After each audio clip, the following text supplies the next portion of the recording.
Hola, ¿qué tal? Mi nombre es Iwahana Masifuenki Kukulay y en esta oportunidad vamos a hablar de un tema muy interesante que es la miastenia gravis, que es una enfermedad autoinmune.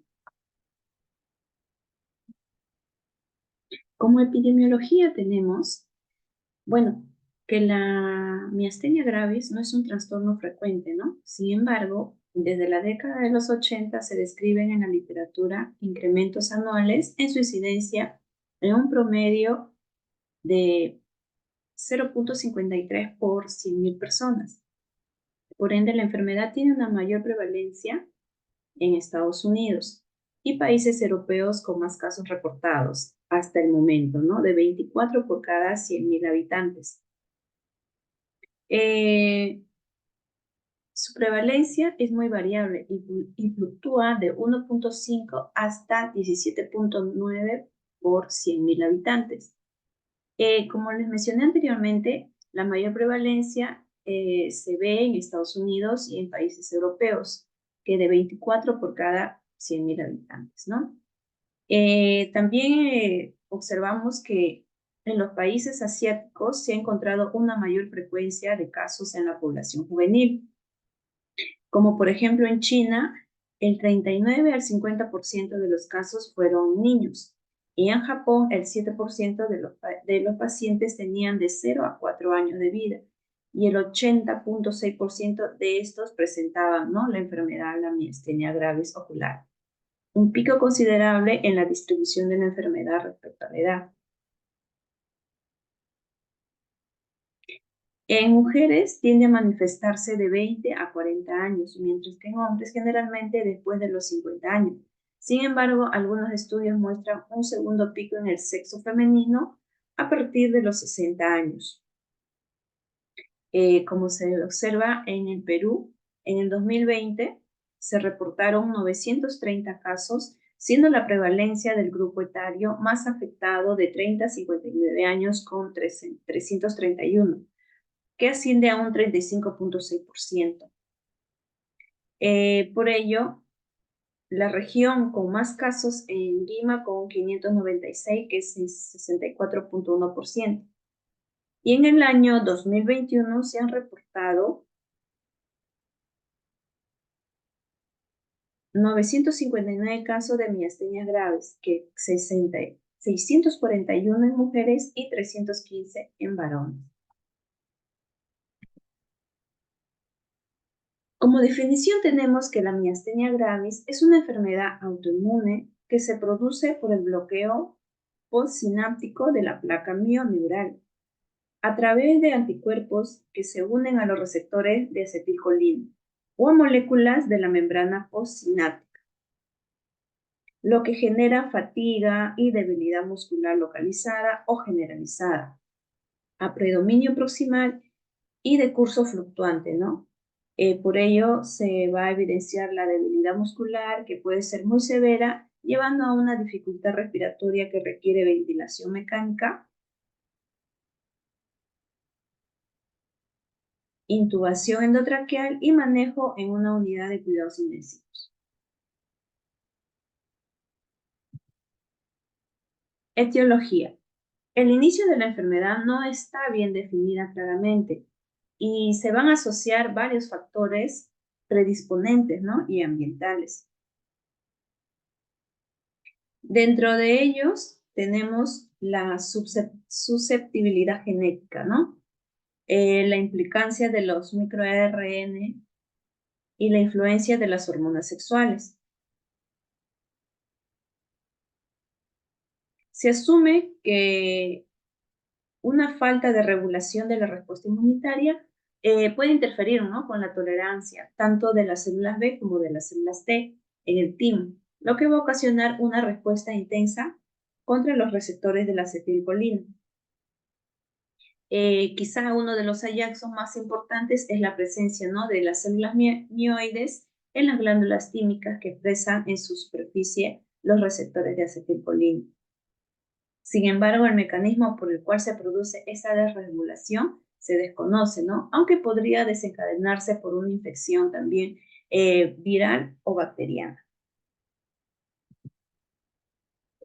Para este tipo de enfermedad tenemos dos tipos de clasificación, según anticuerpos y edad de inicio. Entonces se puede clasificar a base de la edad, los mecanismos autoinmunes y el estado del timo, ¿no? Y además también se cuenta, ¿no? Con la clasificación de Osserman, que más adelante se le va a explicar, que permite la determinación clínica de la fase de la terapia y el pronóstico. Bien, aquí en este cuadro tenemos, según los anticuerpos y la edad de inicio, donde observamos que los subgrupos de miastenia gravis, los anticuerpos, la edad de inicio y el timo, ¿no? Como vemos, la miastenia gravis juvenil, el anticuerpo del receptor de acetilcolina se va a presentar en menores de 18 años y es el timo frecuente, hay una hiperplasia tímica. Luego tenemos de inicio temprano también el anticuerpo del receptor de acetilcolina, que esto se va a presentar en menores de 50 años y es un frecuente en la hiperplasia tímica. En el inicio tardío también observamos los anticuerpos del receptor de acetilcolina, que se va a presentar en mayores de 50 años y la frecuencia es atrofia tímica. Y la miastenia gravis con timoma, el receptor de acetilcolina, bueno, en la edad de inicio es variable, y en el timo observamos una linfoepitelioma. En la miastenia antimus, lo que son la miastenia LRP4 positivo, la seronegativa y la miastenia ocular, bueno, son los anticuerpos de observamos la quinasa músculo específico, el LRP4, en la que es la seronegativa no detectable, en la miastenia gravis ocular es variable, en la edad de inicio también es variable. En el timo tenemos en las dos primeras que es normal y en las siguientes es variable. Acá tenemos la clasificación de Osserman de la miastenia gravis, ¿no? Que se va a clasificar por tipos, 1, 2, 3, 4 y 5, donde según el tipo se va a presentar las características, ¿no? Donde el tipo 1 es la miastenia ocular pura limitada a los músculos externos del ojo y del párpado. Cualquier debilidad del músculo ocular puede haber debilidad para el cierre palpebral, ¿no? En lo que es el tipo 2, la miastenia generalizada leve, que hay una debilidad ligera en los músculos distinto a los oculares. Puede existir afección menor de los músculos profaríngicos. En el tipo 3 hay una miastenia generalizada moderada, donde se va a observar una debilidad moderada en los músculos distintos a los oculares y puede existir debilidad de cualquier grado en los músculos oculares. En el tipo 4 hay una miastenia generalizada severa con debilidad intensa en músculos distintos a los oculares. Puede existir debilidad de cualquier grado en los músculos oculares. Y en la 5 hay una intubación con o sin ventilación mecánica, excepto al utilizarse durante el tratamiento postquirúrgico, no de rutina, y el uso de una sonda para alimentación sin intubación que se va a colocar al paciente en la clase 4B, ¿no? Bien, como observamos, tenemos lo que es también la fisiopatología, donde la miastenia gravis es una enfermedad, como se dijo, autoinmune crónica, ¿no? Que va a ser caracterizado por debilidad y fatiga de los músculos esqueléticos voluntarios, donde que vemos que la miastenia gravis, ¿no? Acá tenemos en la parte izquierda lo que es la unión neuromuscular normal y pues bueno, la enfermedad miastenia gravis, ¿no? Que es la de que es el bloqueo, donde va a haber un bloqueo del receptor, una destrucción de los receptores vía activación de complemento y por ende una aceleración de la endocitosis del receptor. Bueno, como se sabe, la miastenia gravis es mediada por anticuerpos, ¿no? Principalmente contra los receptores de la acetilcolina en la unión neuromuscular. Y cuando se va a dar, en algunos casos, los anticuerpos pueden estar dirigidos contra otras proteínas como la tirosina quinasa muscular específica, ¿no? Entonces, lo normal es que acá en la unión neuromuscular normal es que la acetilcolina liberada por las terminaciones nerviosas se va a unir a los receptores de acetilcolina en la membrana prosináptica del músculo, ¿no? Provocando esto una contracción muscular. Pero en la miastenia gravis eso ocurre lo contrario, ¿Qué es lo que va a suceder? Que los anticuerpos que bloquean, alteran o van a destruir, ¿no? Los receptores de la acetilcolina, lo que reduce el número de receptores funcionales. Entonces, por ende, se va a ver un bloqueo y una destrucción de los receptores. Entonces, por ende, los anticuerpos pueden inducir a la endocitosis y degradación, ¿no? De lo que son los receptores de la acetilcolina. Y a la vez, los complejos de anticuerpos y receptores pueden activar el sistema del complemento, causando daño a la membrana, como observamos, postsináptica. Y por ello hay una disminución de la transmisión neuromuscular, ¿no? Funcional, y provocando así el daño a la membrana postsináptica, que van a resultar en una transmisión neuromuscular ineficaz, ¿no? Y por ello, lo que se va a observar en nuestro paciente es que se van a manifestar, ¿no? Como una debilidad, fatiga muscular, que se agravan con la actividad, pero van a mejorar, ¿no? Con el reposo. Luego tenemos aquí lo que es el cuadro clínico, ¿no? Tenemos lo que es el párpado caído, la visión doble, debilidad del cuello, dificultad respiratoria, dificultad para hablar, dificultad para tragar. Nuestro paciente presenta dificultad para masticar y a la vez también hay una debilidad a brazos y piernas. En el cuadro clínico de esta enfermedad empieza con un cuadro insidioso de pérdida de fuerzas que rápidamente se van a recuperar con el descanso, ¿no? Pero que va a reaparecer al reinicio o al hacer ejercicios, ¿no?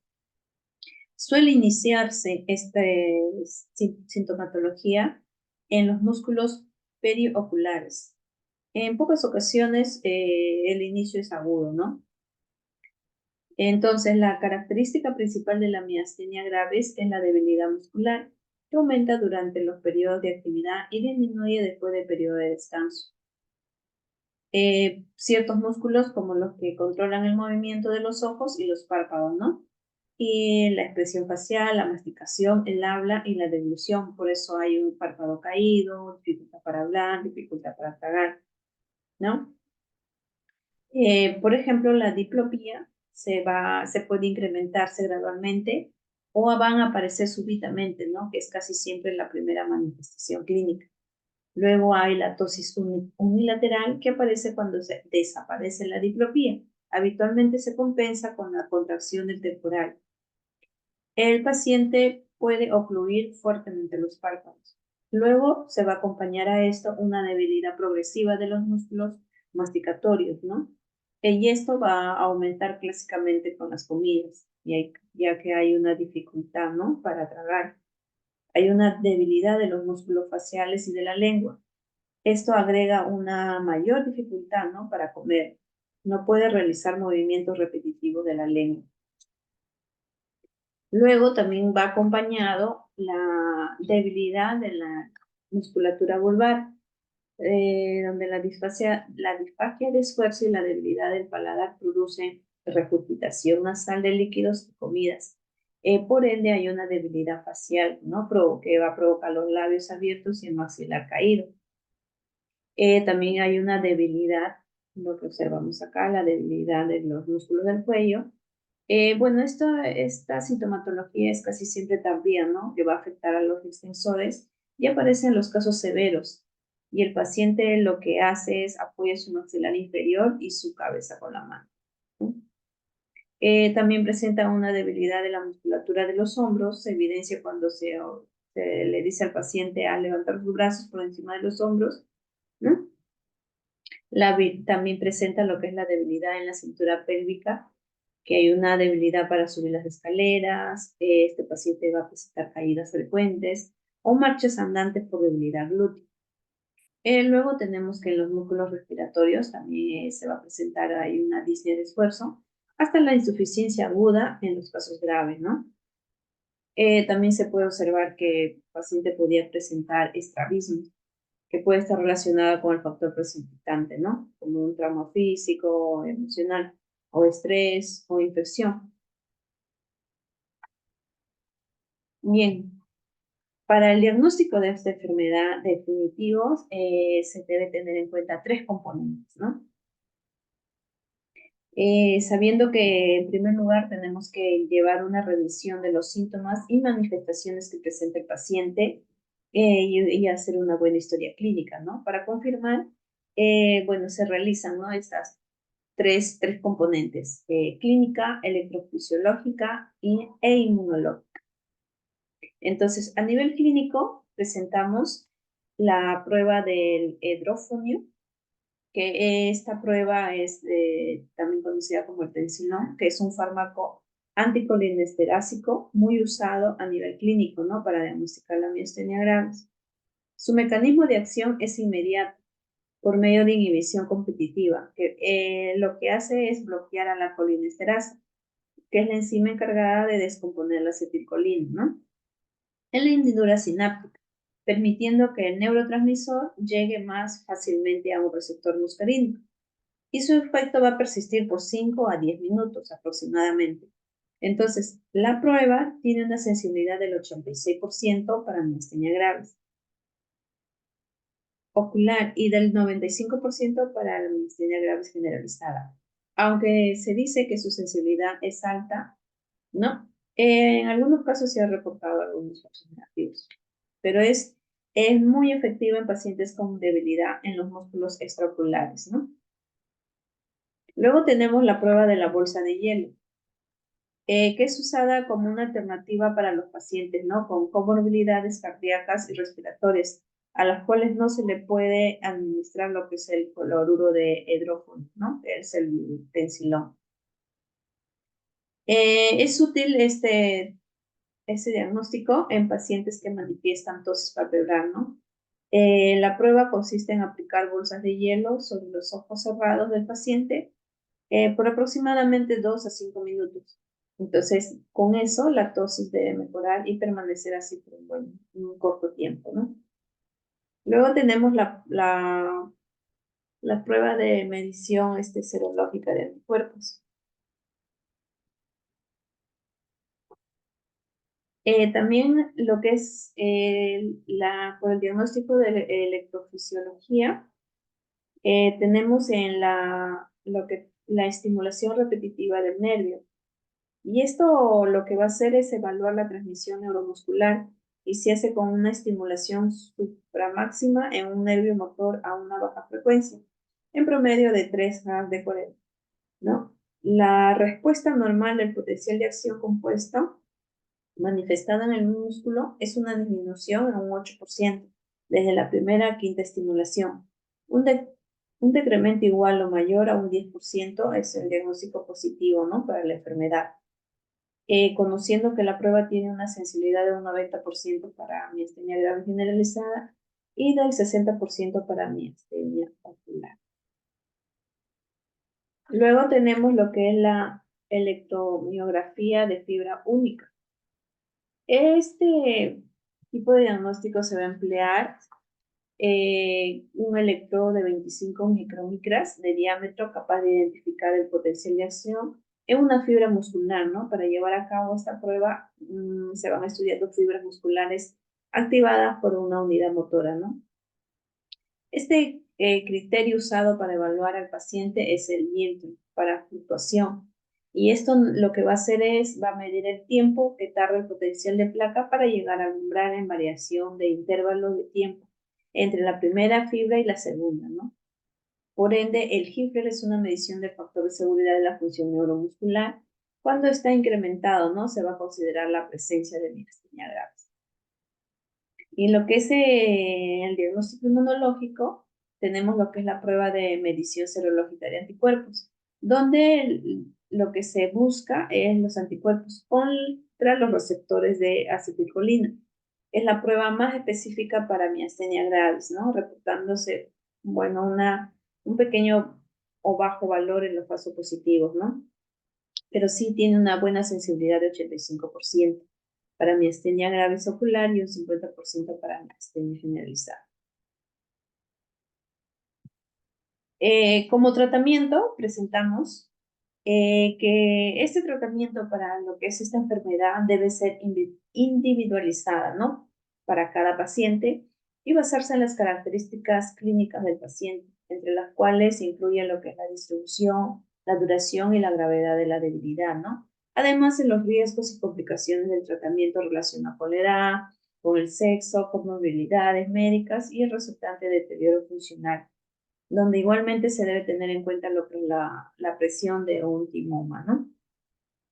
Bueno, acá tenemos en primer lugar el tratamiento sintomático por medio de inhibidores de la acetilcolinesterasa, que tenemos el manejo del fármaco, ¿no? De los síntomas de la miastenia, incluye los inhibidores de la acetilcolinesterasa, especialmente lo que es la fluoxetina, ¿no? Lo que va a hacer es, va a bloquear, este fármaco bloquea la acetilcolinesterasa presente en la matriz, ¿no? Extracelular de la membrana de la placa terminal plegada, ¿no? Mejorando la exposición de la acetilcolina sobre los receptores afectados. Por ende, los inhibidores de la acetilcolinesterasa de acción prolongada por sí solos pueden proporcionar un beneficio funcional satisfactorio, ¿no? Sin los efectos secundarios potenciales de los moduladores inmunes en pacientes con miastenia gravis, ¿no? Ocular y generalizada. Luego tenemos el tratamiento inmunomodulador a corto plazo usando plasmaféresis, ¿no? E inmunoglobulinas intravenosas. Y esto se utiliza para eliminar lo que es el exceso de inmunoglobulinas y citoquinas en la sangre. Y esto va a reducir el número de anticuerpos, donde va a aliviar los síntomas de forma temporal, ya que no se puede evitar, ¿no? La resíntesis de estos anticuerpos. Luego tenemos el tratamiento inmunomodulador crónico a largo plazo con glucocorticoides y otros fármacos, ¿no? Bueno, estos son los fármacos inmunosupresores, ¿no? Donde los corticoides fueron los primeros, ¿no? Medicamentos inmunosupresores utilizados para esta enfermedad. Una de ellas, más conocida, es la prednisona, que se usa cuando los síntomas no son controlados apropiadamente por inhibidores de la colinesterasa. Luego también tenemos lo que es el micofenonato mofetilo, que este fármaco bloquea selectivamente la síntesis de purina, suprimiendo de ese modo la proliferación tanto de las células T como de las células B. También hace el uso del fármaco tacrolimus, que es un agente inmunosupresor que ha sido utilizado con éxito para tratar lo que es la enfermedad, ¿no? En bajas dosis. Y este fármaco o tratamiento induce poca nefrotoxicidad. Luego tenemos el tratamiento quirúrgico, ¿no? Que tenemos la timectomía, que es el tratamiento predilecto para los pacientes que tienen afección a esta enfermedad, ¿no? A pesar de lo que es el tratamiento en estos pacientes, la timectomía sigue siendo una parte integral, ¿no? A la hora de abordar la miastenia gravis. Entonces, la eficacia, dice, de esta cirugía va a depender de la decisión completa del tim. Y para ello existen varias técnicas quirúrgicas para el tratamiento, ¿no? Como la timectomía transcervical, la timectomía transestemal y la cirugía toracoscópica asistida por video, ¿no? Que se ha mostrado que esta última tiene una alta eficacia con menos efectos adversos, ¿no? Pero sí presenta mejores resultados estéticos.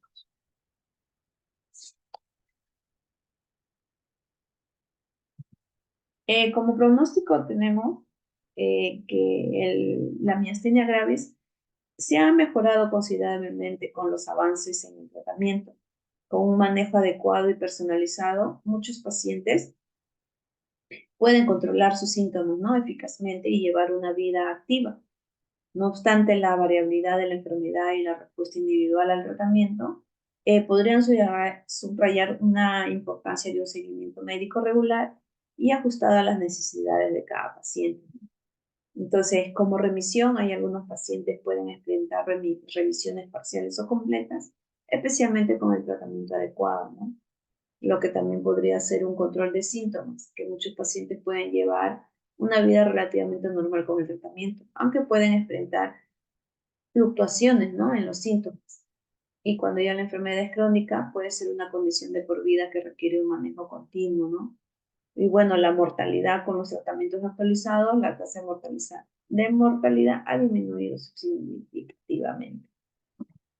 Como prevención, si bien no se puede prevenir lo que es la aparición, ¿no?, de la miastenia gravis, de esta enfermedad, las estrategias para minimizar las exacerbaciones y manejar la enfermedad de manera efectiva son cruciales, ¿no? Y esto va a incluir el control de las infecciones, el manejo de estrés, la precaución con los medicamentos, ¿no?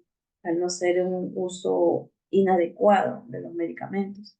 La adherencia al tratamiento, un estilo de vida saludable y el apoyo emocional, ¿no? Un seguimiento también médico regular y una buena educación sobre la enfermedad también serían fundamentales, ¿no?, para el manejo exitoso de esta enfermedad.